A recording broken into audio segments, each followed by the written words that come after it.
সূরা আনামের 151 নম্বর আয়াতের শুরুতে আছে আল্লাহ তাআলা বলেন, কুল তাআলাউ আতলু মা হাররামা রাব্বুকুম আলাইকুম।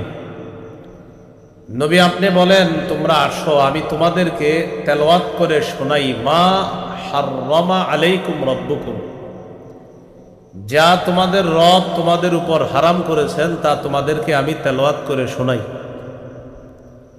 তো এইগুলা শোনাইতে গিয়ে নবী এখানে বলেছেন এটাও একটা যে আল্লাহ তাআলা নবীর মাধ্যমে বলেছেন, নবী আপনি জানিয়ে দেন, ওয়ালা তাকরাবুল ফাওয়াহিশা মা যাহারা মিনহা ওয়া মা বাতন, যে বিষয়গুলা হারাম এটার মধ্যে এটাও একটা, তোমরা প্রকাশ্য অশ্লীলতা গোপন অশ্লীলতার কাছে যেও না, এগুলা হারাম। তাহলে একটা আয়াতে আদেশ আর একটা আয়াতে নিষেধ। সূরা নিসায় আল্লাহ বলেন, ইন তাজতানিবু কাবাইরা মা তুনহাউনা আন, যদি তোমরা কবিরা গুনাহ থেকে বাঁচো, নুকাফির আনকুম সাইয়্যাতিকুম, আমি তোমাদের সগীরা গুনাহগুলো মাফ করে দেব, ওয়া নুদখিলকুম মুদখালান কারীমা, মরণের পর সম্মানের জায়গা জান্নাতে তোমাদেরকে প্রবেশ করাবো। তাহলে তিনটা কথা, এক আয়াতে আল্লাহর আদেশ পাপ ছেড়ে দাও, আরেক আয়াতে আল্লাহর নিষেধ পাপের কাছে যেও না, আরেক আয়াতে বললেন কবিরা গুনাহ ছাড়ো, সগীরা গুনাহ মাফ করো। 4 নাম্বার কথা, হারাম কাজ ছেড়ে দেওয়াটাই আল্লাহর কাছে শ্রেষ্ঠ আবেদ হওয়ার উপায়। এখানে আপনাদেরকে যদি বলা হয় আগামী 24 ঘন্টার মধ্যে যারা 100 রাকাত নফল নামাজ পড়তে পারবেন, প্রত্যেককে একটি করে মোটর সাইকেল দেওয়া হবে, আশা করি সবার হাত উপরে উঠবে যে এটা কোনো ব্যাপার না। যারা মোটর সাইকেল চালাইতে পারে না তারাও হাত তুলবে, পুরস্কার পেয়ে বিক্রি করে দিবে, সমস্যা নেই। কিন্তু যদি বলা হয় আগামী 24 ঘন্টা একটা পাপ করা যাবে না, তখন অনেকেরই হাত উঠবে না এই টেনশনে যে আমি যদি হাত উঠাই তাহলে আমার সুদি কারবারের অবস্থাটা কি হবে, আমি যে আগামীকাল একজনের কাছ থেকে কিছু টাকা হাদিয়ার নামে ঘুষ নিব সেটার কি হবে। রাসূলুল্লাহ সাল্লাল্লাহু আলাইহি সাল্লামের কাছে এক ব্যক্তি কিছু নিয়ে গেলেন, বুখারীর বর্ণনা, নিয়ে বললেন, হুজুর এটা হাদিয়া। নবী বললেন, কোত্থেকে আনছো? বলতেছে, রাষ্ট্রীয় কাজ করেছিলাম, সেখান থেকে এই অংশটা আমি পেয়েছি, আপনার কাছে নিয়ে আসছি। নবীজি বললেন, মানুষের হলো কি, তারা কি ঘরে বসে থাকলে এটা পাইতো? নবীজি বললেন, ঘরে বসে থাকলে কি তুমি এটা পাইতা না? তো তুমি ঘরে বসে থাকলে এটা পাইতা না, রাষ্ট্রীয় কাজ করলা, কাজ করার বিনিময়ে তো রাষ্ট্র তোমাকে দেয়, তোমাকে রাষ্ট্র এটার পারিশ্রমিক দেয়, তুমি আবার অতিরিক্ত এটা যে আনলা, ঘরে বসলে পাইতা? হয় না। তার মানে তুমি যেহেতু কৌশল খাটায় অতিরিক্তটা এনেছ, এটা ঘুষ। তোমাকে সরকার বেতন দিচ্ছে। এই জন্য এই যুগেও দেখবেন কেউ একটা জায়গায় কাজ করতেছে, কাজ করার পর ওখান থেকে আবার এটা আউট ইনকাম, কি বলে, আপনি ঘরে বসে আউট ইনকামটা করেন দেখি। আপনি একটা দায়িত্বে আছেন আর কি, ওই যে বিশেষ করে আপনার রাষ্ট্রীয় দায়িত্ব, সেখান থেকে আপনার অতিরিক্ত কিছু পেয়ে বলে এটা আউট ইনকাম। তো আউট ইনকামটা রবিজি বলেন ঘরে বসে দেখে আউট ইনকামটা করো। তোমাকে রাষ্ট্র এই কাজের জন্য দায়িত্ব দিছে, যেমন আপনার জমি জমার কাজ একজন করে দিবে, এটা তার দায়িত্ব, রাষ্ট্র তাকে এই কাজই দিছে, এটা আপনার জমিনের কাজ সে করে দিবে। এখন সেইটা করে দেওয়ার পরেও বলে একটু খেয়াল রাখেন, কেন? আপনাকে বলতেছে খেয়াল রাখতে, কেন খেয়াল রাখবেন? আপনারে তো সরকার বেতন দিচ্ছে এই কারণে যে আমাদের জমি জমার সমস্যা আপনি দেখবেন। এখন কি বলে একটু খেয়াল। তো নবীজি বলেন, ঘরে বসলে কি এটা আসবে তোমার? তো যদি হারাম কাজ ছাড়তে বলা হয়, ম্যাক্সিমাম মানুষের হাত উপরে উঠবে না, কেন? সবার টেনশনে আসবে যে আমি যেই পরিমাণ অন্যায়ের সাথে জড়িত, এই পরিমাণ অন্যায় থেকে এত সহজে বাঁচা সম্ভব না। এই জন্য তিরমিজির এক হাদিসে আছে, 2305 নম্বর হাদিস, আবু হুরায়রা রাদিয়াল্লাহু তাআলা আনহুর বর্ণনা, রাসূলুল্লাহ সাল্লাল্লাহু আলাইহি সাল্লাম একদিন বললেন, মাইয়াখুযু আন্নী হাউলাইল কালিমাত ফায়া'মালু বিহিন্না আও ইউ'আল্লিমু মান ইয়া'মালু বিহিন্না। কে আছে আমার এই কথাগুলা গ্রহণ করবে, করার পর নিজে আমল করবে এবং যারা আমল করে তাদেরকে শিখিয়ে দিবে, এমন কে আছে? فقال أبو هريرة رضي الله تعالى عنه فقلت أنا يا رسول الله। আবু হুরায়রা রাদিয়াল্লাহু তাআলা আনহু বললেন, হুজুর আমি আছি, আমি আপনার কথাগুলা গ্রহণ করব, নিজে আমল করব, অন্যদেরকে শিখিয়ে দিব, তারাও যেন আমল করে। فأخذ بيدي রাসূলুল্লাহ সাল্লাল্লাহু আলাইহি সাল্লাম আমার হাত ধরলেন, ওয়া'আদ্দা খামসা, হাত ধরে গনে গনে আমাকে 5টা জিনিস শিখিয়ে দিলেন। 1 নাম্বার, ইত্তাকিল মাহারিমা তাকুন আ'বাদান নাস, তুমি হারাম থেকে বাঁচো, হারাম কথা কর্ম কাজ থেকে বাঁচো। তাকুন আ'বাদান নাস, মানুষের মাঝে সবচাইতে শ্রেষ্ঠ আবেদ হিসাবে তুমি গণ্য হয়ে যাও। তাহলে হারাম থেকে বাঁচা আল্লাহর কাছে শ্রেষ্ঠ আবেদ হওয়ার উপায়, শ্রেষ্ঠ ইবাদত গুজার বান্দা হওয়ার উপায়। হারাম খাওয়া যাবে না, হারাম কর্ম করা যাবে না, হারাম কথা বলা যাবে না, সর্বপ্রকার হারাম থেকে বেঁচে থাকা। আল্লাহ তৌফিক দান করেন। 2 নাম্বার, ওয়ারদা বিমা কাসামাল্লাহু লাকা তাকুন আগনান নাস, আল্লাহ তোমাকে যা বন্টন করে দিয়েছেন এতেই তুমি খুশি থাকো। মানুষের মধ্যে তুমি সবচাইতে স্বনির্ভর বান্দা হবা, মনের দিক থেকে সবচাইতে ধনী মানুষ হয়ে যাবে। আমার আপনার জীবনে আল্লাহ যা ফয়সালা করে দিয়েছেন এটাতে খুশি হয়ে যাওয়া, এটা 2 নাম্বার। 3 নাম্বার, ওয়া আহসিন ইলা জারিকা তাকুন মুমিনা, তুমি প্রতিবেশীর সাথে উত্তম আচরণ করো, খাঁটি মুমিন হবা। প্রতিবেশীর সাথে উত্তম আচরণ করা। এখানে আমি আসলাম, আসার পর গুনবী সাহেবের বয়ান কিন্তু আমি প্রায় আধা ঘন্টা শুনছি, ওইদিকে দাঁড়ায় দাঁড়ায়। আপনার কিছু ছেলে গেছে আনার জন্য, তারা কতটা সময় দাঁড়ায় আছে যে আমারে আনবে, দাম সালাম দিছে, আওয়ার পরে অনেকে জনে জনে মুসাফা করতেছে। কিন্তু এর মন মানুষ পাবেন যে প্রতিবেশীরে 10 বছর সালাম দেয় না। তাহলে আমাদেরকে কি পরিমাণ সালাম দিতেছে? প্রতিবেশীরে সালাম দেয় না কেন? আমাকে পাশের ঘরে কি সালাম দেয়, আব্দুর রহমান, এই তো আমাকে ঘরের পাশেই থাকে। তো রাসূলুল্লাহ সাল্লাল্লাহু আলাইহি সাল্লাম বলেন, তুমি প্রতিবেশীর হক আদায় করো, প্রতিনিয়ত সালামের মাধ্যমে হলেও। প্রতিবেশীর হক আদায় করো, প্রতিনিয়ত সালামের মাধ্যমে হলেও প্রতিবেশীর হক আদায়। তাহলে প্রতিবেশীর হক আদায় করা। রাসূলুল্লাহ সাল্লাল্লাহু আলাইহি সাল্লাম বলেন, গোশত যখন রান্না করবা ঝোলটা একটু বাড়ায়া দিবা। তোমার প্রতিবেশী তোমার বাড়ির পাশ দিয়ে যখন হেঁটে যাবে, গোশতের ঘ্রাণ তার নাকে যাবে, আর গোশতের ঘ্রাণ কারো নাকে গেলে তারও মন চায় গোশত খাইতে।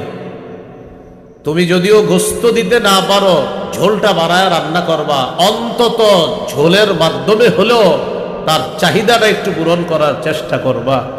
আল্লাহ রাসূল সাল্লাল্লাহু আলাইহি সাল্লাম ঝোল বাড়াইতে বললেন কেন? আমার একজন উম্মত তোমার বাড়ির গোশতের ঘ্রাণে কষ্ট পাবে, আমি নবী তো এটা সহ্য করতে পারি না। রাসূলুল্লাহ সাল্লাল্লাহু আলাইহি সাল্লামের এই হাদিস থেকে বোঝা যায়, আপনি যদি একা গোশত খান তাহলে ঘরে পাক করবেন এমন ভাবে যেন বাহিরে ঘ্রাণ না যায়। আর যদি বলেন না আমার বাহিরে ঘ্রাণ নিতে হবে, তো প্রতিবেশীকেও দিতে হবে। আব্দুল্লাহ ইবনে ওমর রাদিয়াল্লাহু তাআলা আনহুমার বর্ণনা, কোন প্রতিবেশী ফল নিয়ে ঘরে আসছে, আরেক প্রতিবেশী দেখছে এই ফল, এখন আপনি ফলটা অন্যদেরকে দেখায় ঘরে আনলেন, আনার পর এই ফল কেটে আপনার বাচ্চার হাতে দিয়েছেন। আপনার বাচ্চা এই ফলের টুকরা নিয়ে বাইরে গেছে, প্রতিবেশীর বাচ্চা ফলের টুকরাটা আপনার বাচ্চার হাতে দেখে কষ্ট পায়, আমার বাবা ফল আনে নাই, ওর বাবা ফল আনছে। আল্লাহ রাসূল এটা সহ্য করতে পারে না, আমার কোন উম্মতের বাচ্চা তোমার বাচ্চার হাতে ফল দেখে কষ্ট পাবে, আমি নবী তো এটা সহ্য করতে পারি না। তাহলে কি করবা? ফল হয়তো লুকিয়ে ঘরে নাও, আর যদি বলো না তুমি প্রতিবেশীকে দিবা তাহলে দেখায় নাও। এই জন্য তরমুজটা যদি দেখায় নেন প্রতিবেশীকে পাঠান, যদি বলেন দিবেন না, কালো ব্যাগ দিয়ে এমন ভাবে নেন যেন প্রতিবেশী বুঝতে না পারে আপনার ব্যাগে কি আছে। এটা ইসলাম আমাদেরকে মুমিন হওয়া শিখায়। আবু হুরায়রা রাদিয়াল্লাহু তাআলা আনহু রাসূলুল্লাহ সাল্লাল্লাহু আলাইহি সাল্লাম হাত ধরে ধরে বলতেছে, আবু হুরায়রা আহসিন ইলা জারিকা তাকুন মুমিনা, প্রতিবেশীর সাথে উত্তম আচরণ করো, খাঁটি মুমিন হয়ে যাবে। এক হাদিসের মধ্যে আসছে, যখন তুমি বড় বিল্ডিং বানাও, অট্টালিকা বানাও, প্রতিবেশীকে একটু জানায়া বানাও। কেন?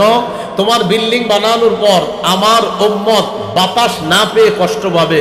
আমি নবী তো এটা পছন্দ করতেছি না। তুমি যে বড় বিল্ডিং বানাবা, তোমার পাশের প্রতিবেশীর তো বাতাসটা বন্ধ হবে, ওরে একটু জানায়া নিও, কারণ আমার এক উম্মত বাতাস পাবে না, তুমি একা বাতাস খাবা, এটা তো হচ্ছে না। তাহলে দেখেন, এই বিষয়গুলো তো আমরা গুরুত্বই দিই না। এই জন্য আপনি দোতলা বানাচ্ছেন, পাশে একতলা, একটু বলে নিয়েন, আপনার গুনাহ হবে না। কিন্তু দোতলা বানাইলে, ভাইজান আমি তো দোতলা বানাবো, আপনার তো বাতাস বন্ধ হবে। আসলে আমার দুইটা ছেলে, কি করব, একটু বড় বাড়ি দরকার, আমার আলাদা জায়গা নাই। এখন আপনার সাথে কথা বলতে আসছি, এই কারণে আপনার বাতাসটা বন্ধ হবে। হাদিসে এই ব্যাপারে অনুৎসাহিত করা হয়েছে যে আপনার বাতাস বন্ধ করে আমি বড় বিল্ডিং বানাবো, আপনি একটু মহব্বতের সাথে আমারে যদি একটু অনুমতি দেন, বাড়িটা বানাইতে পারি। কত খুশি হবে একটা প্রতিবেশী, চিন্তা করে। রাসূলুল্লাহ সাল্লাল্লাহু আলাইহি সাল্লাম শিখাইলেন মুমিন কাকে বলে। 3 নাম্বার, ওয়া আহসিন ইলা জারিকা তাকুন মুমিনা, প্রতিবেশীর সাথে তুমি উত্তম আচরণ করো, খাঁটি মুমিন হয়ে যাবা। 4 নাম্বার, ওয়া আহিব্বা লিন্নাস মা তুহিব্বু লিনাফসিকা তাকুন মুসলিমা, তুমি নিজের জন্য যা পছন্দ করো, মানুষের জন্য এটা পছন্দ করবা, খাঁটি মুসলমান হয়ে যাবে। ঘুম থেকে ওঠার পর রাত্রে আবার যখন ঘুমে যাবেন, এর আগ পর্যন্ত আপনি একটু চিন্তা করবেন তো, আপনি আজকে নিজের জন্য যা পছন্দ করেছেন, আসলে আপনার ভাইয়ের জন্য এটা পছন্দ করেছেন কিনা। যদি বলেন না, আপনি এটা করেন নাই, আপনি এখনো খাঁটি মুসলিম হতে পারেন নাই। আপনি রাস্তা দিয়ে হেঁটে যাচ্ছেন, মন দিয়ে শোনেন, কলার সিলকায় আপনার পাটা লেগে আপনি পিছলে পড়ে গেলেন। এখন ওঠার পরে একটা ঘরের দরজা জানালা খোলা দেখলেন, এই জানালার দিকে তাকায় চিন্তা করলেন, নিশ্চিত এই ঘরের কেউ কলা খেয়ে সিলকাটা ফেলেছে এখানে। আচ্ছা, আপনি নিশ্চিত হলেন কিভাবে? এমনও তো হতে পারে কোনো পথচারী কলা খাইতে খাইতে সিলকাটা এখানে ফেলাইছে। এখন আপনি কি নিয়ত করলেন? দাঁড়া, আমি কলার সিলকায় পিছলে পড়ছি, আপনি সুন্দর মতো সিলকাটা উঠাইয়া ঘরের দরজার সামনে দিয়েছেন যেন সবাই পড়ে। হাদিস দ্বারা বোঝা যায় আপনি এখনো খাঁটি মুসলিম হতে পারেননি। পায়ের নিচে আপনার ইটের টুকরা লাগছে, এই ইটের টুকরাটা লাগার পর আপনি এটা সরাত নাই, এই নিয়তে উপরে ছাদের কাজ হইতেছে। আপনি চিন্তা করলেন এই বাসা থেকে ইটের টুকরাটা পড়ছে, এখন নিয়ত করলেন এই বাসার সবাই আগে ব্যথাটা পাক, তারপর ইটের টুকরাটা আমি এখান থেকে সরাবো। আপনি খাঁটি মুসলিম হতে পারেন না। রাসূলুল্লাহ সাল্লাল্লাহু আলাইহি সাল্লাম বলেন, বুখারীর বর্ণনা, রাস্তা থেকে কষ্টদায়ক বস্তু যদি কোনো ব্যক্তি এই নিয়তে সরিয়ে দেয়, আমার কোনো মুসলিম ভাই বোন যেন কষ্ট না পায়, গফারাল্লাহু লাহু মা তাকদ্দামা মিন যামবি, আল্লাহ তার আগের সব গুনাহ মাফ করে দেন। এখন দেখেন এই আমলগুলা করার কত সুযোগ আমাদের সামনে। আমরা কিন্তু এগুলোর কি ছোট ছোট মনে করি, অথচ আল্লাহ রাসূল বলতেছে এটা মুসলিম হওয়ার উপায়। তাহলে 3 নাম্বার শিখলাম, প্রতিবেশীর হক আদায় করা, খাঁটি মুমিন হওয়া। 4 নাম্বার, মুসলমানের জন্য, মানুষের জন্য তা পছন্দ করবেন যেটা নিজের জন্য পছন্দ করেন, খাঁটি মুসলমান হয়ে যাবেন। আল্লাহ কথাগুলা বুঝার তৌফিক দান করেন। 5 নাম্বার, ওয়ালা তুকসিরিদ দিহকা ফাইন্না কাসরাতাদ দিহকি তুমিতুল কলবা, তুমি বেশি হাসবা না, বেশি হাসি অন্তর মৃত বানায় দেয়। আবু হুরায়রা বেশি হাসবা না, বেশি হাসি অন্তর মৃত বানিয়ে দেয়, এটা রাসূল সাল্লাল্লাহু আলাইহি সাল্লাম বলে দিলেন। তাহলে বেশি হাসি নিষেধ, প্রতিবেশীকে কষ্ট দেওয়া নিষেধ, রাস্তা থেকে কষ্টদায়ক বস্তু না সরায় অন্য কোনো মুসলমানের বিপদ কামনা করা নিষেধ। এই হারামগুলা থেকে যে বেঁচে থাকবে, আল্লাহ রাসূল বলেন ওই ব্যক্তি আল্লাহর শ্রেষ্ঠ আবেদ হিসাবে গণ্য হয়ে যাবে। এগুলো আমাদের আজকের আলোচনা। 4 নাম্বার আলোচনা। 1 নাম্বার, পাপ ছেড়ে দাও। 2 নাম্বার, নতুন করে পাপের কাছে যেও না। 3 নাম্বার, কবিরা গুনাহগুলো ছেড়ে দাও, সগীরা গুনাহ মাফ করব। 4 নাম্বার, হারাম থেকে বাঁচো, আল্লাহর শ্রেষ্ঠ আবেদ হয়ে যাবা। আল্লাহ আমাদেরকে আল্লাহর শ্রেষ্ঠ আবেদ হওয়ার তৌফিক দান করেন।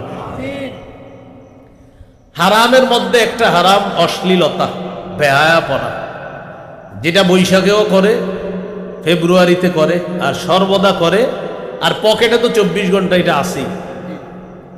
একটা অশ্লীলতা, উপায় পকেটে থাকে। অশ্লীলতার উপায় বলছি আমি বলি নাই অশ্লীলতাটাই, অশ্লীলতার একটা উপায় আমাদের কাছে থাকে, চাইলে অশ্লীলতা আমাদের জন্য করা এখন সহজ। সূরা বনী ইসরাঈলে আল্লাহ তাআলা বলেন, ওয়ালা তাকরাবুজ জিনা ইন্নাহু কানা ফাহিশা। অশ্লীলতার কাছেও যেও না, জিনার কাছে যেও না, এটা অশ্লীল কাজ। সহিহ বুখারীর বর্ণনা 6612 নম্বর হাদিস। قال رسول الله صلى الله عليه وسلم إن الله كتب على ابن آدم حظه من الزنا أدرك ذلك لا محالة। নিশ্চয় আল্লাহ তাআলা আদম সন্তানকে জিনার পরীক্ষা দ্বারা পরীক্ষা করেন। এই পরীক্ষায় আমাদের অনেকেই পড়ে যাই, দেখেন তো মরি কিনা। ফাজিনাল আইনি আর নাজরু, চোখের জিনা হলো দেখা, এই পরীক্ষায় কে না পড়ে। ওয়াজিনাল লিসানাল মানতিক, মুখের জিনা কথা বলা। ওয়ান নাফসু তামান্না ওয়া তাশতাহি, অন্তরের জিনা কল্পনা করা। অপরিচিতা এক কণ্ঠের সাথে কথা বলার পর এবার আপনি মনে মনে কল্পনা করতেছেন, না জানি দেখতে কেমন, শুরু হয়ে গেল দিলের জিনা। যাকে সরাসরি দেখা হারাম তাকে ভিডিও কলে দেখা হারাম, যাকে সরাসরি দেখা হারাম তাকে নাটক সিনেমায় দেখা হারাম, যাকে সরাসরি দেখা হারাম তাকে নাটক সিনেমায় দেখা হারাম, যাকে সরাসরি দেখা হারাম তাকে ভিডিও কলে দেখা হারাম। অনেকে আছে মাশাআল্লাহ সরাসরি দেখে না, রাস্তায় দেখে না, কিন্তু পকেটের সেই যান্ত্রিক যন্ত্রণাটা যেটা আছে এটার মধ্যে সে দেখতে থাকে। বাস সরাসরি দেখা যে হারাম, নাটক সিনেমা বা ভিডিও কলে সেটা দেখাও হারাম। চোখের জিনা, প্রতিনিয়ত এই জিনার মধ্যে অসংখ্য অগণিত তরুণ তরুণী লিপ্ত হয়ে যাচ্ছে, কিন্তু এটা বুঝতেছে না এটাতে জিনা হচ্ছে আমার, এটা অশ্লীলতা, এটা বেহায়াপনা। আল্লাহ আমাদেরকে হেফাজত করেন। তাহলে এটা একটা হারাম, কর্মগত হারাম। আরেকটা হারাম আছে আপনার খাদ্যের হারাম। সুদের নাম শুনছেননি কখনো? গুনবি সাহেব কিছু অংশ বলছে সুদের কথা, সুদের অংশটা যখন বলছে আমি তখন দাঁড়ায় দাঁড়ায় শুনতেছিলাম। সুদ খাওয়া হারাম। এখন দেখেন সুদ খাওয়া যে হারাম, এটা যদি হুজুররা বয়ান নাও করে সবাই জানেন যে সুদ খাওয়া হারাম। তো সুদ খাওয়া হারাম, এই হারামটা জানার পরেও মানুষ কি খুঁজে জানেননি যে কোন সুরত আসেনি হুজুর। আচ্ছা সুদ হালাল হওয়ার কি সুরত হইতে পারে বলেন তো? সুদ হারাম তো হারাম, এটার আবার সুরত খোঁজে যে কোন সুরত আসেনি। আল্লাহ আমাদেরকে হেফাজত করেন। হাদিসের একটা কিতাব আছে আত-তারগীব ওয়াত তারহিব, এই কিতাবের 3 নম্বর খণ্ড 70 নম্বর পৃষ্ঠা। হাদিসে আসছে কিয়ামতের আগে 3টা অপরাধ পাল্লা দিয়ে বাড়বে। বাইনা ইয়াদাইস সাআহ ইয়াযহারুজ জিনা ওয়ার রিবা ওয়াল খাম। কিয়ামতের আগে 3টা অপরাধ বাড়বে, জিনা বাড়বে, ব্যভিচার বাড়বে, মদের কারবার বাড়বে, আরেকটা হলো সুদের কারবার বাড়বে। নবীজি বলছেন এগুলা বাড়বে। বলেন তো আপনারা বাড়বে না বেড়েছে? জিনা বাড়ছে, মদের কারবার বাড়ছে। মদ দ্বারা শুধু মদ উদ্দেশ্য না, মদ দ্বারা মাদকদ্রব্য উদ্দেশ্য। ইয়াবা, বাবা, গাঁজা, হিরোইন, ফেন্সিডিল, আফিম, কানাডা, ডাই, মাস্তুদ, শ্যাম্পেন, ডাইল, ভ্যান গাড়ির চিপা চুপা ইত্যাদিতে যা হচ্ছে সব মাদকদ্রব্য উদ্দেশ্য। তো রাসূলুল্লাহ সাল্লাল্লাহু আলাইহি সাল্লাম বলেছেন, মুসনাদ আহমদের 22075 নম্বর হাদিসের বর্ণনায় নবীজি বলেন, ওয়ালা তাশরাবান্না খামরা ফাইন্নাহু রাসু কুল্লি ফাহিশা। মদ পান করবা না, মদ সমস্ত অশ্লীলতার মূল। এখন বলেন খাদ্যের এই মাদক নামক হারাম আর খাদ্যের এই সুদ নামক হারামটা আছে না নাই? এ মানুষ এটা খাচ্ছে, তো মদ এটা খায়। এজন্য আমরা মুসলমান হিসাবে দাবি জানাইতে পারি, আমাদের মুসলিম দেশের আন্তর্জাতিক বিমানবন্দর, এয়ারপোর্টে, শাহজালাল বিমানবন্দরে মদের বার থাকবে মুসলমানের দেশের এয়ারপোর্টে। এটা মুসলিম হিসাবে আমরা লজ্জিত, এটা আমরা সহ্য করতে পারি না। ঘটনাচক্রে আমি হজে গেছি, যখন আমার যেখানে নিয়ে বসাইছে বাম পাশে তাকায়া দেখি মাশাআল্লাহ, বাম পাশে তাকায়া মদের বার। যাইতেছি কই, দেখতেছি কি, কি সুন্দর সেলিব্রেশন। ঘটনাচক্রে আপনার ওই যেখানে বসবো, তো ওইখানে আপনার সবাই বসে গেছে, তো সিট নেই, তো বলতেছে চলেন ওইদিকে নিয়ে যায় আপনারা। তো ওখানে গিয়ে বসছি, বসেই বাম পাশে তাকাইছি আপনার বিশাল বড় বার। আমাদের বাংলাদেশের মুসলিম কান্ট্রি, আমাদের দেশ, এই মদ তো দেখেন আপনি, হাজী সাহেব হজে যাইতেছে আর দেখতেছে মদের বার। তো মুসলমান দেশ, আমরা দাবি করি 90 ভাগের বেশি, কেউ 95 কয়, এটা শুধু সংখ্যা মাত্র, এটা চূড়ান্ত চাপাবাজি একটা।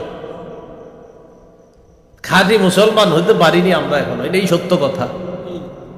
তো বলছিলাম খাদ্যের হারাম, মদ এটা খাদ্যের হারাম, সুদ এটা হারাম। আল্লাহ তাআলা বলেন সূরা আলী ইমরানের 130 নম্বর আয়াত, ইয়া আইয়ুহাল্লাযীনা আমানু লা তাকুলুর রিবা আযআফাম মুদাআফা।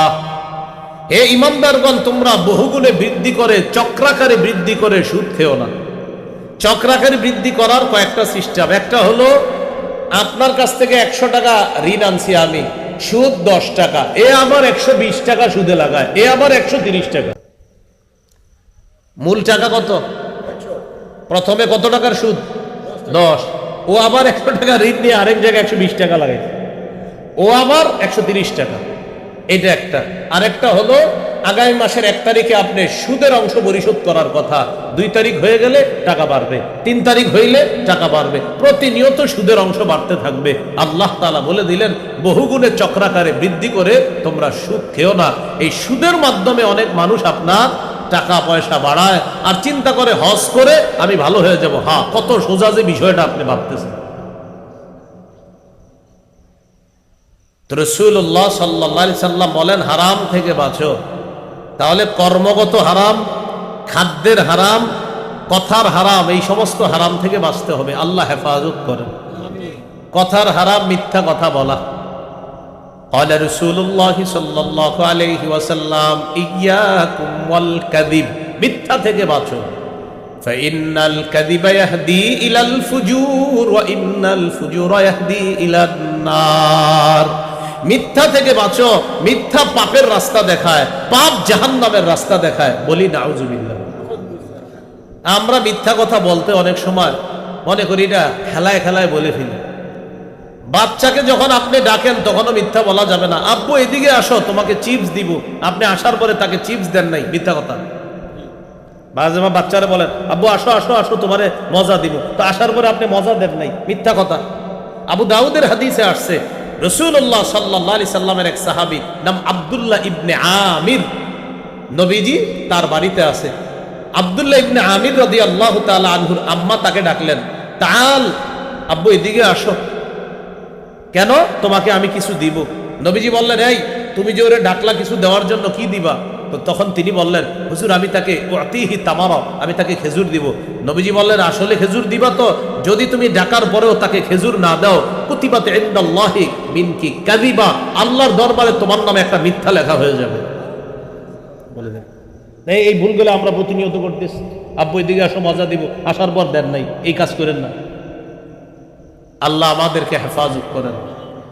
ইত্তাকিল মাহারিম, হারাম থেকে বাঁচো। রাসূলুল্লাহ সাল্লাল্লাহু আলাইহি সাল্লাম বলেন, মানুষের মাঝে সবচাইতে শ্রেষ্ঠ আবেদ হয়ে যাবা। আল্লাহ আমাদেরকে হারাম থেকে বাঁচার তৌফিক দান করেন। এগুলো 4 নাম্বার কথা। 5 নাম্বার, এটা আমার সাথে বলেন, বলেন পাপ হয়ে গেলে সবার কাছে বলে বেড়াবো না, প্রয়োজনে কোনো আল্লাহওয়ালা বুজুর্গের কাছে পার্সোনাল ভাবে বলা যায়।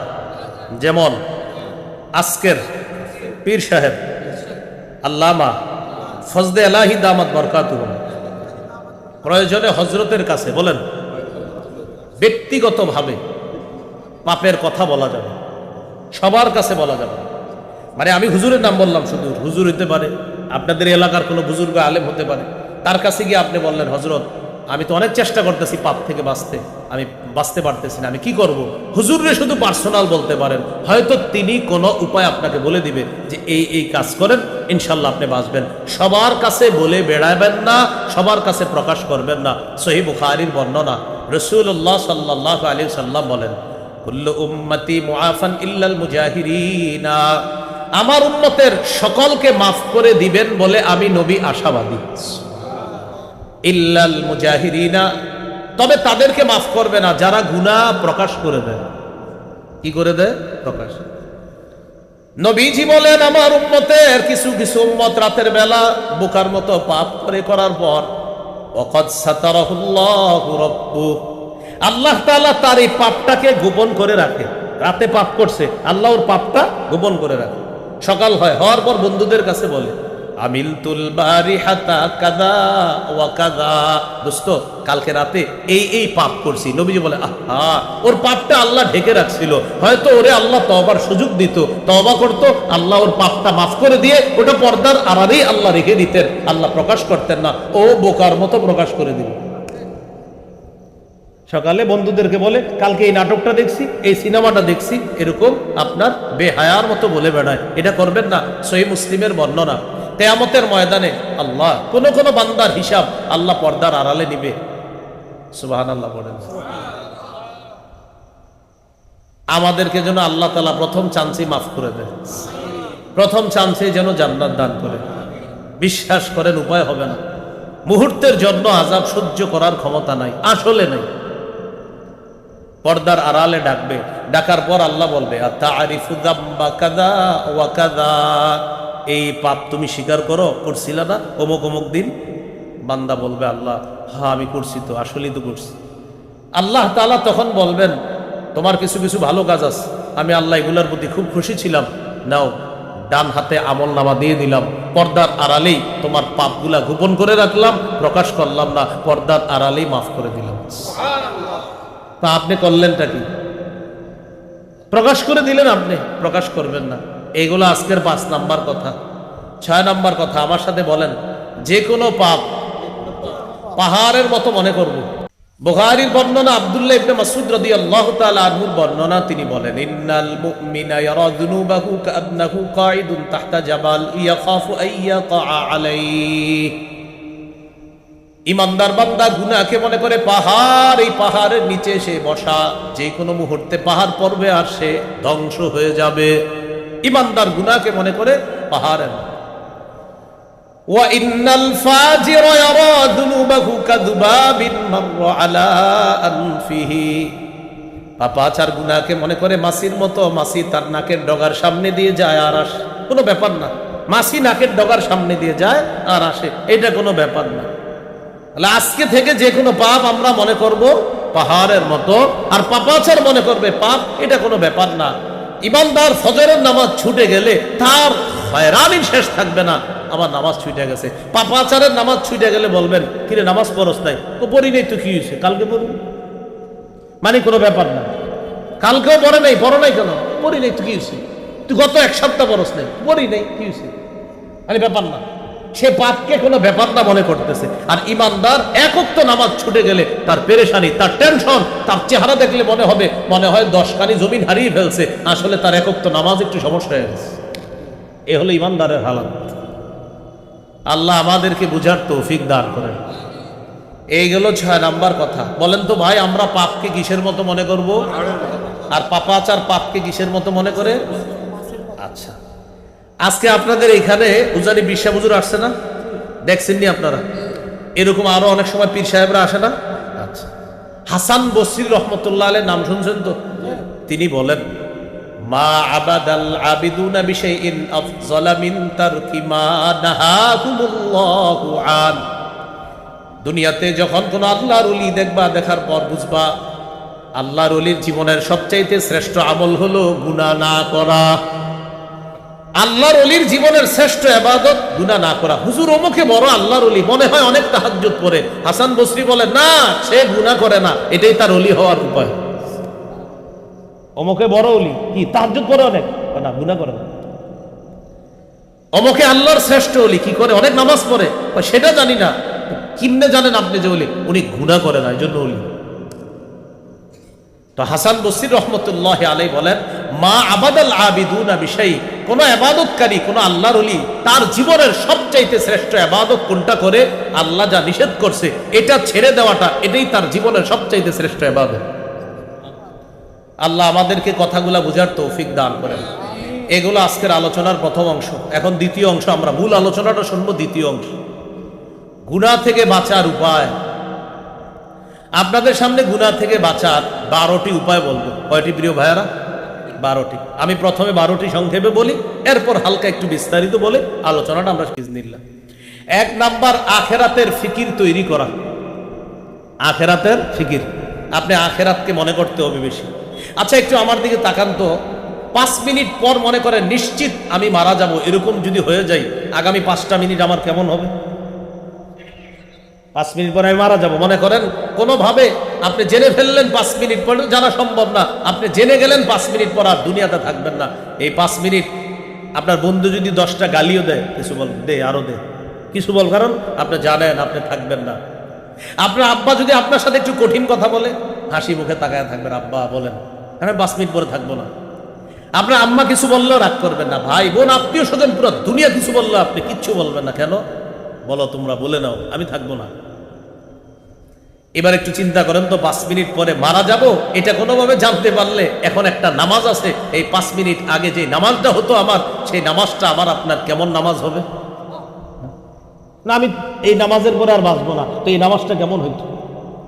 এইভাবে আখেরাতের ফিকির তৈরি করতে পারবো তো ইনশাল্লাহ? এই প্রতিদিন ভাববেন, আগামীকাল, আচ্ছা আগামীকাল 11টা 15-তে আমি দুনিয়াতে হয়তো থাকবো না, ভাবনায় আনবেন তো আমি আগামীকাল 11টা 15-তে দুনিয়াতে না থাকলে কি হবে? আমাকে মানুষ দাফন করবে। ওই যে লাশ নিয়ে আসছে একটা এখানে, হ্যাঁ মনে হচ্ছে তো আজকে মারা গেছে, ওনার লাশ আনছে, আমরা বসি বসি বসি বসি, এখন দেখেন এই যে উনি চলে গেলেন, এইভাবে আমি আপনি চলে যাব, কোনো সন্দেহ নাই। আখেরাত স্মরণ করা, রাসূলুল্লাহ সাল্লাল্লাহু আলাইহি সাল্লাম বলেছেন, কবর জিয়ারত করবা বেশি বেশি, ফাইন্নাহা তুযাক্কিরুকুমুল আখিরা, কবর জিয়ারত তোমাদেরকে আখেরাতের কথা স্মরণ করিয়ে দিবে। এজন্য কবরে যখন যাব, আমরা কবর জিয়ারত করব, তখন আমার মনে হবে উনি আজকে যেমন কবরের মধ্যে আছে, আগামীকাল আমিও কবরে থাকব। এইভাবে আখেরাতের ফিকির যখন তৈরি হবে, দেখবেন গুনাহ ছেড়ে দেওয়া সহজ হয়ে যাবে। এইগুলো 1 নাম্বার উপায়। 2 নাম্বার, তওবা করা, খাঁটি তওবা। তওবার 4টি শর্ত আগে শোনেন, এই 4 শর্তের সাথে তওবা করা। একটু আমার সাথে বলেন, তাহলে মনে থাকবে। বলেন, অতীতের গুনাহ ছেড়ে দেওয়া, গুনাহের উপর অনুতপ্ত হওয়া, প্রতিজ্ঞা করা, ভবিষ্যতে গুনাহ না করা, বান্দার হক থেকে থাকলে আদায় করে দেওয়া। এই 4টা শর্ত। গুনাহ থেকে ফিরে আসা। 2 নাম্বার, কষ্ট করতেছেন অনেকক্ষণ, বসেন বসেন বসেন বসেন, জাযাকাল্লাহ। হ্যাঁ, গুনাহ থেকে ফিরে আসা। 2 নাম্বার, অনুতপ্ত হওয়া।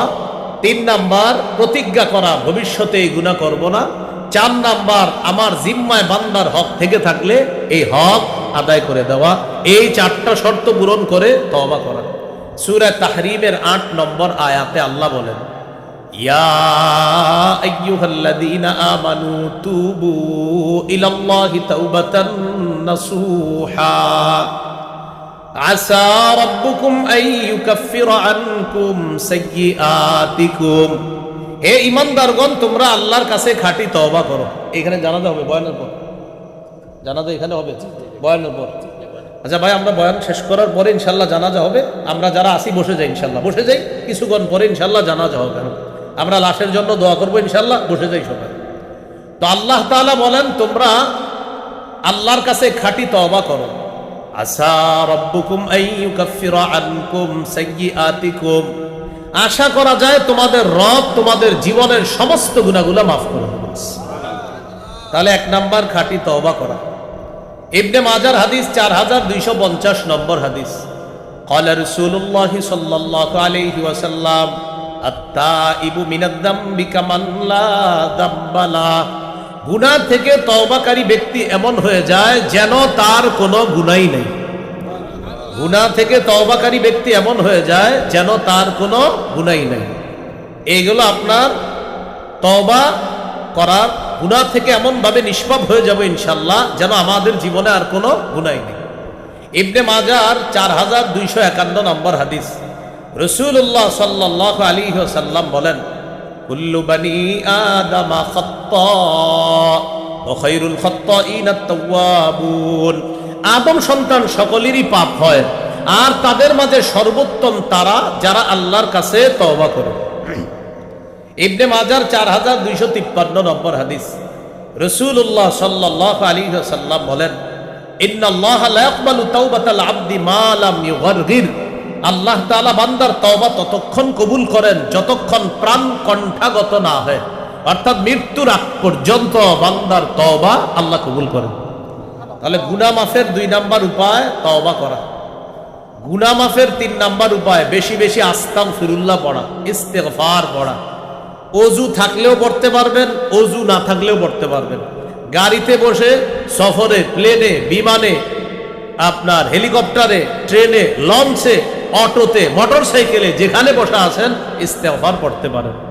সূরা আলী ইমরান 135 নম্বর আয়াতে আল্লাহ বলেন, ওয়াল্লাযীনা ইযা ফাআলু ফাহিশাতান আও যালামু আনফুসাহুম যাকারুল্লাহ ফাস্তাগফিরু লিযুনুবিহিম ওয়া মান ইয়াগফিরুদ যুনুবা ইল্লাল্লাহ ওয়া লাম ইউসিররু আলা মা ফাআলু ওয়া হুম ইয়ালামুন। যারা কোনো অশ্লীল কাজ করে ফেলে, গুনাহ করে ফেলে, সাথে সাথে আল্লাহকে স্মরণ করে, সাথে সাথে আল্লাহর কাছে ক্ষমা চায়, ভবিষ্যতে জেনে বুঝে এই গুনাহ করে না, আল্লাহ বলেন তো তাকে আল্লাহ মাফ করবে না তো কে মাফ করবে? গুনাহ আল্লাহ ছাড়া মাফ করার আছে কে? আল্লাহই তো গুনাহ মাফ করে। আয়াত থেকে 4টা শিক্ষা আপনারা একটু মন দিয়ে শোনেন। 1 নাম্বার গুনাহ হয়ে গেল, 2 নাম্বার আল্লাহকে স্মরণ করলেন, 3 নাম্বার ইস্তেগফার বললেন, 4 নাম্বার জেনে বুঝে গুনাহটা আর করলেন না। আল্লাহ বলেন তো আমি আল্লাহ ছাড়া গুনাহ মাফ করার আছে কে? আমি তো মাফ করে। তাহলে 3 নাম্বার উপায় গেল ইস্তেগফার পড়া। 4 নাম্বার উপায় গুনাহ মাফের, আমার সাথে বললে মনে থাকবে, বলেন ক্ষমা পাওয়ার আশায় বারবার ক্ষমা চাওয়া। ক্ষমা পাওয়ার আশায় বারবার ক্ষমা চাওয়া। আল্লাহ মাফ করেন, আল্লাহ মাফ করেন, আল্লাহ করেন করেন, আল্লাহ মাফ করে দেন, আল্লাহ মাফ করে দেন বলছেন। আবার জোরের করে আল্লাহ আল্লাহ মাফ করে দেন, আল্লাহ দেন, আল্লাহ আমার চেয়ে পাপী আর কেউ নেই। এই বারবার আপনি এইভাবে বলতেছেন। আর আশা, আমার আল্লাহ মাফ করে দিবেন, আশা মাফ করে দিবেন। হাদিসে কুদসি, তিরমিজির বর্ণনা, 3540 নম্বর হাদিস। এই হাদিসের মধ্যে রাসূলুল্লাহ সাল্লাল্লাহু আলাইহি সাল্লাম আল্লাহ থেকে বর্ণনা করেন, এটাকে বলা হয় হাদিসে কুদসি। আল্লাহ বলেন, ইয়া আদম ইন্নাকা মা দাউতানি ওয়া রাজাউতানি গফারতু লাকা আলা মা কানা মিনকা ওয়ালা উবালি। হে আদম সন্তান, গুনাহ মাফের আশায় আমার কাছে যতবার তুমি ক্ষমা চাও, যতক্ষণ ডাকো, আমি আল্লাহ ততক্ষণ তোমাকে মাফ করব। তাহলে কতবার ক্ষমা চাওয়া দরকার? আমরা আল্লাহর কাছে বেশি পরিমাণে ক্ষমা চাবো, আল্লাহ তৌফিক দান করেন। এই হলো আপনার 4 নাম্বার উপায়। গুনাহ মাফের 5 নাম্বার উপায়, বলেন আমার সাথে, সর্বক্ষেত্রে রাসূলুল্লাহ সাল্লাল্লাহু আলাইহি ওয়াসাল্লামের আদর্শ বাস্তবায়ন করা। ব্যক্তি জীবন, পারিবারিক জীবন, সামাজিক জীবন, রাষ্ট্রীয় জীবন, আন্তর্জাতিক জীবন, অর্থনৈতিক জীবন, সব ক্ষেত্রে নবীকে আদর্শ মানা। ব্যক্তি জীবনে আমার আদর্শকে বলেন তো মুহাম্মদ সাল্লাল্লাহু আলাইহি ওয়াসাল্লাম। তাহলে ব্যক্তি জীবন, পারিবারিক জীবন, সামাজিক জীবনে আমাদের আদর্শ মুহাম্মদুর রাসূলুল্লাহ সাল্লাল্লাহু আলাইহি ওয়াসাল্লাম। বলেন তো অর্থনৈতিক জীবনেও আমাদের আদর্শকে মুহাম্মদুর রাসূলুল্লাহ সাল্লাল্লাহু আলাইহি ওয়াসাল্লাম। তাহলে নবী যদি আদর্শ হয়, সুদ খাওয়া এটা কোন অর্থনৈতিক আদর্শ? হ্যাঁ, আল্লাহ হেফাজত করেন। রাষ্ট্রীয় জীবনে আল্লাহ রসুল আমাদের আদর্শ। রাষ্ট্রীয় জীবনে যেন ইসলাম কায়েম হয়ে যায়। আমাদের দেশে যেন আল্লাহ তাআলা একজন আদর্শ ন্যায়পরায়ণ পুরুষ শাসক দিয়ে দেয়। এই দোয়া, এই চেষ্টা অব্যাহত রাখা, আল্লাহর কাছে দোয়া করা। কিয়ামতের আগে আমাদের দেশে যেন আর নারী শাসক না হয়। আল্লাহ তাআলা যেন আমাদের দেশে একজন আদর্শ পুরুষ রাষ্ট্রনায়ক দিয়ে দেয়। প্রথমত আমরা চাই কিয়ামতের আগে এই দেশে আর কোনো নারী শাসক না হোক। এটা প্রথম চাওয়া, এটা দিল থেকে চাইবেন, এটা তাহাজ্জুদে চাইবেন যে আল্লাহ এই গজব আর আমাদের দেশে চাপাই দিয়ে দেন। তাহলে রাষ্ট্রীয় জীবনে আমাদের আদর্শ মুহাম্মদুর রাসূলুল্লাহ সাল্লাল্লাহু আলাইহি ওয়াসাল্লাম। আপনাদের অনেকের মনে আসতে পারে, হুজুর এটা কেন বললেন? বুখারীর বর্ণনা, রাসূলুল্লাহ সাল্লাল্লাহু আলাইহি সাল্লাম বলেন, লা ইউফলিহা কওমুন ওয়াল্লাহু আমরাহুম ইমরাআ। ওই জাতি কিছুতেই সফল হবে না যেই জাতি তাদের নেতৃত্বে কোনো নারীকে বসায় দেয়। মনে থাকবেন ইনশাআল্লাহ। আন্তর্জাতিক জীবনেও ফিলিস্তিনের মুসলমান ভাইয়েরা বোনেরা, এই ইস্যু আমরা ভুলে যেতে পারি না। যতদিন পর্যন্ত আমাদের ভাইদের দুঃখ দুর্দশা লেগে থাকবে ততদিন আমার দেহে আমি আঘাত পাবো। কারণ ফিলিস্তিনের মুসলমান ভাই বোনেরা আমাদের দেহের অংশ, আমাদের দেহের অংশ আজ ক্ষত বিক্ষত, তাদের আঘাতে আমরাও আঘাতপ্রাপ্ত। তাদের আঘাত যতদিন, আমাদের আঘাত ততদিন। তাদের শান্তি যেদিন হবে সেদিন আমরা থামবো, এর আগে আমরা থামতে পারি না, থামা উচিত না। এটা বিরোধিতা করা উচিত না। মার্চ ফর গাজা হয়েছে, বাস এটা সুন্দর একটা অনুষ্ঠান হয়েছে, এটার বিরোধিতা করার কোনো সুযোগ নেই। এটা বিরোধিতা করার কোনো সুযোগ নেই, কোনো সুযোগ ছিল না। কেউ যদি বিরোধিতা করে থাকে এটা সঠিক হয়নি, এটা উচিত ছিল। এটা আপনার আন্তর্জাতিক মিডিয়াতে এটা নিয়ে আলোচনা হয়েছে। তো এই জন্য ভালো কিছু হইলে আপনি সশরীরে যাইতে না পারলেও সমর্থন তো দিতে পারবেন। আপনি রামগঞ্জে আছেন, এখান থেকে আপনি পারলেন না যাইতে, সমর্থন দিবেন যে না আল্লাহ আমি যাইতে পারিনি, আল্লাহ যারা গেছে আপনি তাদের এই আন্দোলন সফল করেন, এটা তো পারবেন। তাহলে সর্বক্ষেত্রে রাসূল সাল্লাল্লাহু আলাইহি সাল্লামকে আদর্শ মানা, এটা গুনাহ মাফের কয় নাম্বার উপায়? 5 নাম্বার। সূরা আলী ইমরানের 31 নম্বর আয়াতে আল্লাহ বলেন, কুল ইন কুনতুম তুহিব্বুনাল্লাহ ফাত্তাবিউনি। নবী আপনি বলেন যদি তোমরা আল্লাহকে ভালোবাসো আমার অনুসরণ করো, ইউহিব্বুকুমুল্লাহ, আল্লাহ তোমাদেরকে ভালোবাসবেন, ওয়া ইয়াগফির লাকুম যুনুবাকুম, তোমাদের সমস্ত গুনাহগুলা আল্লাহ মাফ করে দিবেন। গুনাহ মাফের 6 নাম্বার উপায় বলেন আযান দেওয়া। কি দেওয়া? জীবনে একবার হলে আযান দিবেন কারা কারা? হাত নামান, মাশাআল্লাহ। জীবনে একবারও আযান দেন নাই কারা? সমস্যা নেই, সমস্যা নেই, হাত তোলেন, এটা কোনো সমস্যা আছেন? কেউ জোরে হাত তোলেন, উপরে উঠান। আযান শিখে একদিন দিয়ে দিবেন, ঠিক আছে? যারা দেন নাই তারা একদিন হলে বিশুদ্ধ উচ্চারণে আযান শিখে আযান দিয়ে দিবেন।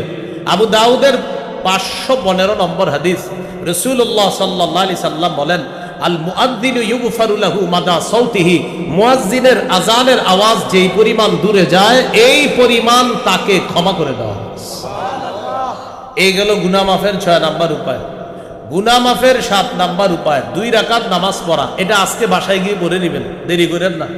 আবু দাউদের 1521 নম্বর হাদিস, রাসূলুল্লাহ সাল্লাল্লাহু আলাইহি সাল্লাম বলেন, মা মিন আবদিন ইউযনিবু যামবা ফায়ুহসিনুত তুহুরা ফায়াকুমু ফায়ুসাল্লি রাকআতাইন ইল্লা গফারাল্লাহু লাহু যামবা। কোন ব্যক্তি গুনাহ হয়ে যাওয়ার পর ওযু করে সুন্দরভাবে 2 রাকাত সালাত আদায় করলো, সালাম ফিরানো শেষ, আল্লাহ তার সব গুনাহগুলা মাফ করে দিবেন। সুবহানাল্লাহ। গুনাহ মাফের 8 নাম্বার উপায় 5 ওয়াক্ত নামাজ নিয়মিত পড়া। কয় ওয়াক্ত নামাজ? বলেন ফজর সহ 5 ওয়াক্ত। ফজর সহ 5 ওয়াক্ত। কি সহ? মানে বলে 5 ওয়াক্ত তো ভাই নামাজ পড়েন তো? আল্লাহ দিলে পড়ি। 5 ওয়াক্ত পড়েন তো?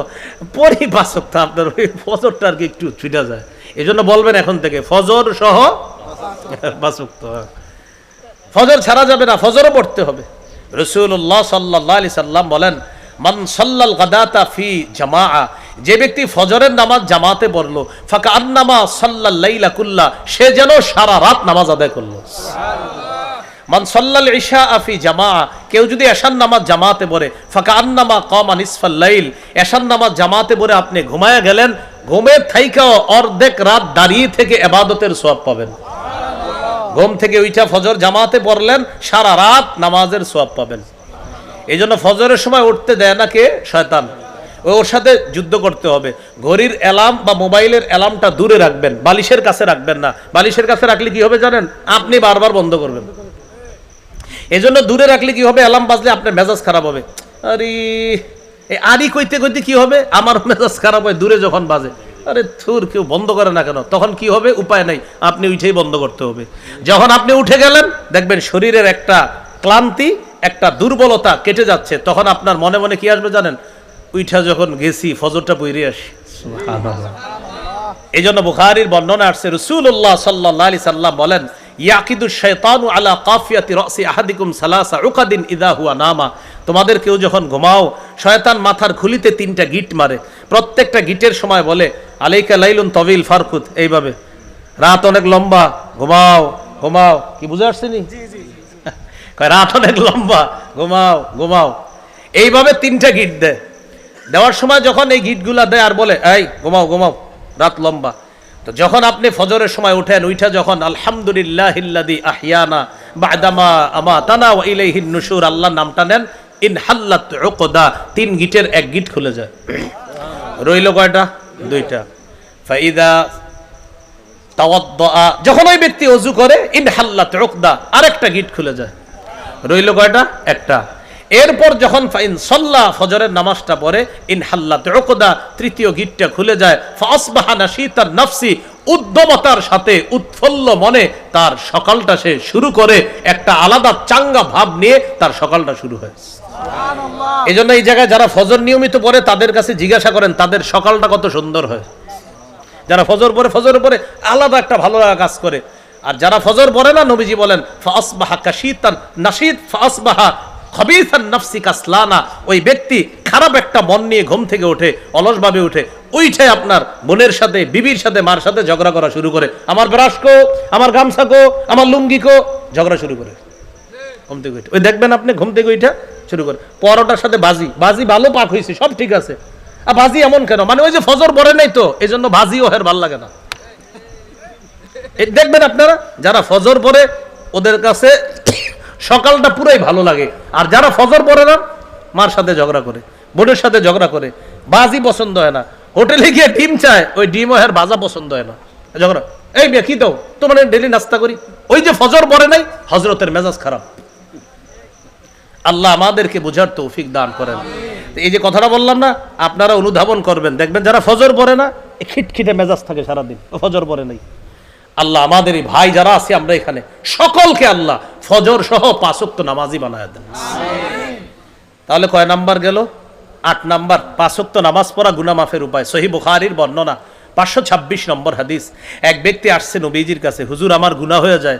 ওই মুহূর্তে আল্লাহ সূরা হুদের 114 নম্বর আয়াত নাজিল করে দিস, আকিমিস সালাতা তারাফাইন নাহারি ওয়া যুলাফাম মিনাল লাইল, তুমি নামাজ কায়েম করো দিনের 2 প্রান্তে, রাতের কিছু অংশে। ইন্নাল হাসানাতি ইউযহিবনাস সাইয়্যাত, নিশ্চয়ই পুণ্য পাপকে মিটায় দেয়। এই জায়গায় পুণ্য দ্বারা উদ্দেশ্য হলো 5 ওয়াক্ত নামাজ। সাহাবী প্রশ্ন করলেন, হুজুর এই বিধান কি শুধু আমার জন্য নাকি সবার জন্য? নবী বললেন, লি জামিই উম্মতি, আমার সমস্ত উম্মতের জন্য। তারা 5 ওয়াক্ত সালাত আদায় করবে, এক সালাত আদায় করবে, আরেক সালাত আদায় করবে, মাঝের গুনাহগুলো আল্লাহ মাফ করে দিবেন। সুবহানাল্লাহ। এগুলো 8 নাম্বার উপায়। 9, গুনাহ যখন হয়ে যাবে আমাদের জামাতের সাথে নামাজ পড়া। তাহলে 8 নাম্বার উপায় 5 ওয়াক্ত নামাজ, 9 নাম্বার উপায় জামাতের সাথে নামাজ। এক ব্যক্তি রাসূল সাল্লাল্লাহু আলাইহি সাল্লামের কাছে আসছে, সহিহ মুসলিমের বর্ণনা। আয়েশা বলতেছে, আকিম আলাইয়া হাদ্দা, হুজুর আমার উপরে শাস্তি প্রয়োগ করেন আপনি, গুনাহ থেকে আমারে মুক্ত করেন। আরে কি হইছে তোমার? হুজুর আমি শেষ। এই মধ্যে জামাত দাঁড়ায় গেছে, নবীজি নামাজ পড়াইলেন। নামাজের পরে সাহাবী বলতেছে, হুজুর আমি তো একটা অপরাধ করে ফেলছি, আপনার কাছে আসছি। নবীজি বললেন, আহাদারতাস সালাতা মানা, আমাদের সাথে জামাতে নামাজ পড়ছো? জি হুজুর পড়ছি। নবীজি বললেন, গফিরাত লাকা, জামাতে নামাজ পড়ার কারণে তুমি যে সমস্যা নিয়ে আসছো আল্লাহ মাফ করে দিস। তাহলে জামাতে নামাজ পড়বো তো ইনশাআল্লাহ। তাহলে 6, 7, 8, 9টা মনে রাখা। 6 নাম্বার আজান দেওয়া, 7 নাম্বার 2 রাকাত নামাজ পড়া, 8 নাম্বার 5 ওয়াক্ত নামাজ পড়া, 9 নাম্বার জামাতের সাথে নামাজ পড়া। 10 নাম্বার, একটা গুনাহ হয়ে গেলে সাথে সাথে একটা ভালো কাজ করা। আমি কিন্তু বলি না একটা গুনাহ করে ফেললে, এটা আবার বদহজম করে এই ওয়াজটা অনেকে। একটা গুনাহ হয়ে গেলে ভালো কাজ করা। এখন আপনি এই মাহফিল থেকে যাওয়ার পর বললেন, আরিফ বিন হাবিব বলছে গুনাহ একটা হইলে ভালো কাজ করা, এখন থেকে আমি গুনাহ করবো, ভালো কাজ করবো। গুনাহ না, আমি কিন্তু বলি না এই গুনাহ করলে, বলছি গুনাহ হইলে। বলেন আমার সাথে, মুসলমান গুনাহ করতে পারে না, শয়তানের ধোকায় কখনো তার গুনাহ হতে পারে। তাহলে মুসলমান গুনাহ করতে পারে না, ওর গুনাহ হতে পারে কখনো। তো গুনাহ হয়ে গেলে একটা ভালো কাজ করা। তিরমিজির হাদিস, আবু যর গিফারি রাদিয়াল্লাহু তাআলা আনহুকে রাসূল সাল্লাল্লাহু আলাইহি সাল্লাম বলেছেন, আতবিইস সাইয়্যাতাল হাসানাতা তামহুহা, আবু যর পাপ হয়ে গেলে সাথে সাথে একটা ভালো কাজ করবা, তোমার এই ভালো কাজটা পাপটাকে মিটিয়ে দিবে। 11 নাম্বার, জিকিরের মজলিসে বসা। আপনারা যেখানে আছেন এটা জিকিরের মজলিস। সহিহ বুখারীর 6408 নম্বর হাদিস, লম্বা হাদিসের শেষের দিকে আছে, এই মজলিসটাকে পুরাটাকে বেষ্টন করে ফেরেশতারা এই মুহূর্তে আল্লাহর আসমান পর্যন্ত চলে গেছে। সুবহানাল্লাহ। তা হাদিসের শেষে আছে আল্লাহ তাআলা বলেন, ইশহাদু আন্নী কাদ গফারতু লাহুম, সাক্ষী থাকো এখানে যারা বসা আমি সকলকে মাফ করে দিলাম। এখন অনেকে আছে না শেষে এসে বসে, আরে 2-1 মিনিট এসে বসে মোনাজাত ধরে, এরকম আছে না? তো ফেরেশতা বলে আল্লাহ অনেকে আছে শেষে আসে তাকেও মাফ করে দিবেন। আল্লাহ তাআলা বলেন আমার দয়া তো বেশি, শেষে আইসা যারা বসে ওদেরকেও মাফ করে দিস। হুমুল জুলাসা উলা ইয়াশকা জালিসুহুম, এই মজলিসে যারা বসে ওদের পাশে আইসা যারা কিছু সময় বসে আমি তাদেরকেও মাফ করে দিই। এজন্য আমরা বুদ্ধি করে এখন থেকে মাহফিলে সবাই শেষে যায় বসমু, কেউ আগে আমু না। এটা না করা, হ্যাঁ মাহফিলে বসতে একদল তো বসতে হবে। এলে 11 নাম্বার 12 নাম্বার সর্বশেষ উপায় জিকির করা। কি করা? তাহলে 11 নাম্বার হলো জিকিরের মজলিসে বসা, আর 12 নাম্বার হলো জিকির করা। তো জিকির করা এটা কি? 4টা জিকির আল্লাহর কাছে বেশি প্রিয়। সুবহানাল্লাহ, আলহামদুলিল্লাহ, লা ইলাহা ইল্লাল্লাহ, আল্লাহু আকবার। এই 4টার মধ্যে শ্রেষ্ঠ হলো আফজলু যিকরি লা ইলাহা ইল্লাল্লাহ। একটু আমার সাথে বলেন, বলি আলোচনাটা শেষ করছি। বলেন 5 ওয়াক্ত নামাজের পর 33 বার সুবহানাল্লাহ, 33 বার আলহামদুলিল্লাহ, 33 বার আল্লাহু আকবার, 33 99 বার হওয়ার পর 100তম বারে এই দোয়াটি পড়ব। লা ইলাহা ইল্লাল্লাহু ওয়াহদাহু লা শারীকা লাহ